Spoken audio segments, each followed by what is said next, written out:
Hai sobat semua, apa kabar? Baik kan? Semoga kalian semua sehat selalu, bahagia selalu dan banyak rezeki. Kali ini Mimin mau melanjutkan cerita dari novel Ternyata Suamiku Penguasa. Semoga cerita ini bisa menghibur kalian semua ya, dan bisa menemani hari-hari kalian semua. Oh iya, jangan lupa bantu like dan komen ya biar Mimin tambah semangat uploadnya. Kalau begitu yuk langsung saja ke ceritanya, cekidot.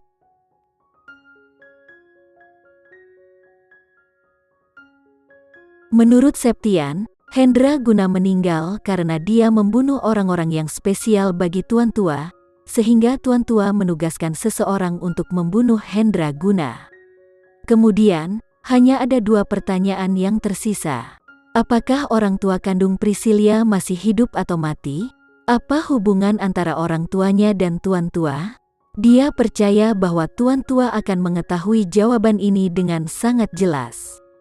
Randy bangkit. Sepertinya dia harus mengunjungi Tuan Tua untuk mendapatkan lebih banyak informasi darinya dan mengungkap kebenaran sesegera mungkin. Semua hal hampir muncul kembali. Sekarang, satu-satunya hal yang belum dipecahkan oleh Randy adalah alasan mengapa Tuan Tua Sanjaya ingin membunuh Putri Bramasta. Jika Tuan Tua Sanjaya ingin membalas dendam terhadap Hendra Guna, yang secara tidak langsung membunuh seseorang yang sangat penting baginya, bukankah lebih baik Tuan Tua membalas dendam pada Dirga, putra tunggal keluarga Hendra Guna? Bahkan setelah banyak keraguan dan pertanyaan, Randy masih tidak dapat menemukan alasannya. Tepat ketika Randy memejamkan mata dan mencoba berpikir lebih keras, pengemudi telah tiba di tujuan keduanya hari ini, yaitu perkebunan tempat Tuan Tua Sanjaya tinggal. Pada saat ini, matahari masih bersinar terang. Namun, karena ada banyak tanaman hijau di perkebunan, itu tidak sepanas di kota. Tuan Tua Sanjaya telah tinggal di sini selama beberapa waktu, dan rutinitas hariannya hampir sama. Dia minum teh, menyirami bunga, dan bermain catur. Itu adalah kehidupan yang menyenangkan. Ketika Randy tiba, Tuan Tua Sanjaya dan asisten Hart sedang bermain catur di belakang rumah. Permainan catur Tuan Tua telah mendorong Hart ke jalan buntu. Dia menang. Tuan muda, kamu di sini. Hart melihat Randy dan melangkah ke samping. Mengapa kamu tidak bermain dengan Tuan Tua Sanjaya? Randy tidak keberatan dan duduk di seberang kakeknya. Matanya yang tajam mengamati permainan catur dan dia memindahkan sebuah gempis. Kepindahannya telah menyebabkan permainan catur kembali berpihak padanya. Tidak peduli bagaimana Tuan Tua Sanjaya memindahkan bidaknya, Randy tetap menang. Setelah beberapa putaran lagi, Tuan Tua Sanjaya secara bertahap menjadi lelah. Dia melihat pada dan dengan ragu-ragu memindahkan bidaknya. Dia tahu dia kalah dari Randy. Hart berjarak satu langkah dari kemenangan Tuan Tua Sanjaya sebelumnya. Tetapi saat Randy mengambil alih, peluangnya sepenuhnya bertentangan dengan keinginan Tuan Tua. Tuan Tua Sanjawa memberikan pandangan cemberut, "Aku cukup umur, dan kamu, sebagai seorang junior, tidak bisakah kamu menyelamatkanku daripada mendorongku ke tebing?"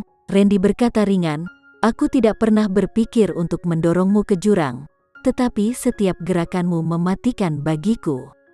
Jika aku melepaskanmu dan tidak meningkatkan pertahananku, aku akan mati pada akhirnya." Mereka sepertinya berbicara tentang permainan, tetapi semua orang mengerti arti tersirat di balik kata-katanya. Randy ingin memberitahu Tuan Tua Sanjaya bahwa dia tidak akan mengambil inisiatif untuk menyerang. Namun, jika Tuan Tua Sanjaya memilih untuk memainkan kartunya melawannya, maka dia akan dipaksa untuk melindungi dirinya sendiri juga. Di sisi lain, Tuan Tua Sanjaya masih kakeknya.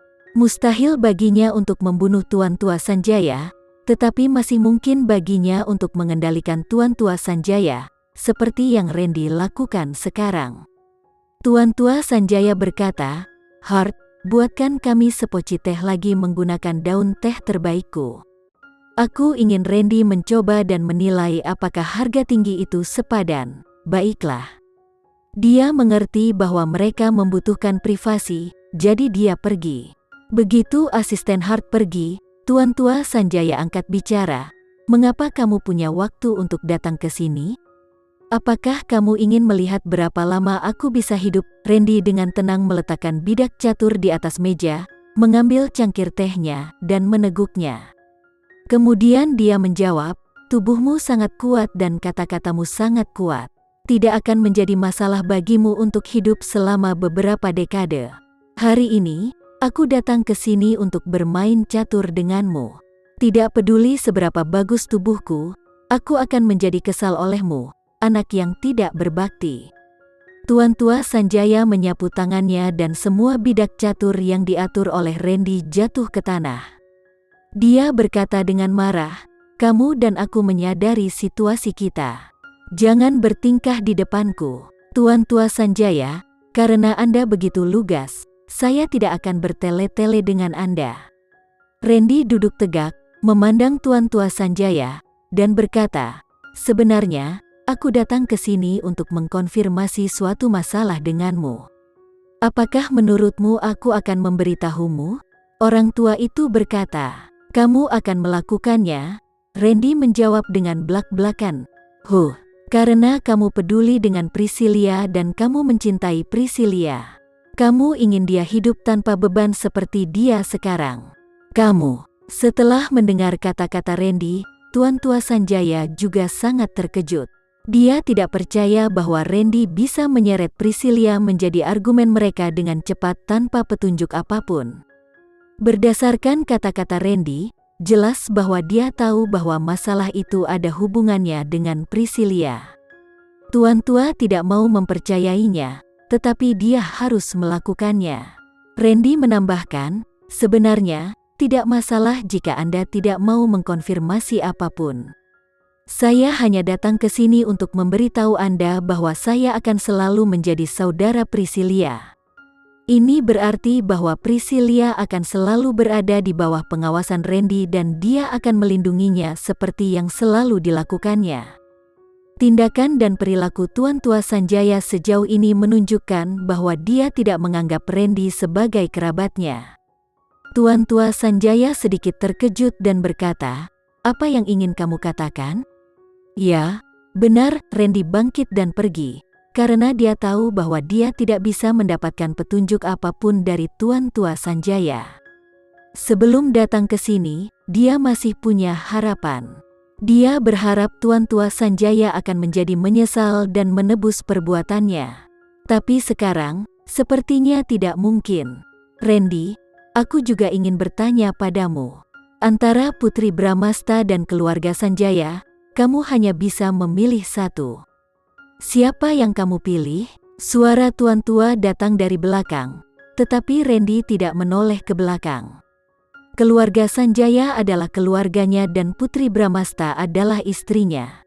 Mereka berdua sama pentingnya baginya, jadi Randy menginginkan keduanya. Tidak mungkin baginya untuk meninggalkan keduanya. Saat dia melihat Randy pergi, Hart datang dari belakang. Dia menatap mobil Randy dengan dingin sampai dia menghilang.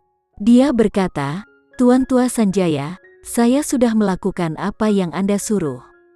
Tuan Tua Sanjaya mengangguk dan berkata, bagaimana dengan Putri Bramasta? Dia belum keluar selama berhari-hari, jawab Hart. Satu-satunya saat dia keluar adalah untuk menemui Dirga. Dia tinggal di rumah Dirga selama sekitar setengah jam sebelum pergi. Dia pergi mencari Dirga. Apakah ada gerakan dari Dirga baru-baru ini? Tidak, Tuan Tua Sanjaya, mungkin itu Putri Bramasta? Tuan Tua Sanjaya mengerutkan kening dan berpikir sejenak. Tidak mungkin. Saat itu, Hendra Guna hanya bertemu ibunya Putri Bramasta sebelum dia meninggal dan menyerahkan sesuatu padanya. Pada saat itu, Tuan Tua Sanjaya tidak menghentikannya. Itu karena dia tidak tahu ada bukti penting di tangan mereka. Ketika dia mengetahuinya, itu tidak bisa ditemukan di manapun. Tuan Tua Sanjaya melanjutkan, teruslah memata-matai mereka semua. Tidak peduli cara apa yang kamu gunakan, kamu harus mendapatkan buktinya. Jika bukti bocor, Reputasi yang telah dia bangun dalam hidupnya akan hancur, dan semuanya akan hancur. Jika dia hancur, bagaimana dengan Priscilia? Setelah berurusan dengan urusan pribadinya, lebih dari setengah hari telah berlalu. Namun, Randy tidak mengambil jeda. Masih banyak beban kerja yang tersisa di Sandiga Group. Untuk Sandiga Group, untuk keluarga Sanjaya, untuk Putri Bramasta, dan anak mereka, dia tidak bisa lengah untuk sesaat. Apalagi di saat kritis seperti ini, Randy harus selalu waspada dan tidak melakukan kesalahan. Begitu Randy kembali ke kantor, sekretarisnya menyerahkan beberapa dokumen kepadanya. Randy mengambil dokumen dan membacanya. Saat dia membaca, kata-kata di dokumen itu perlahan menjadi kabur dan kepalanya menjadi lebih berat.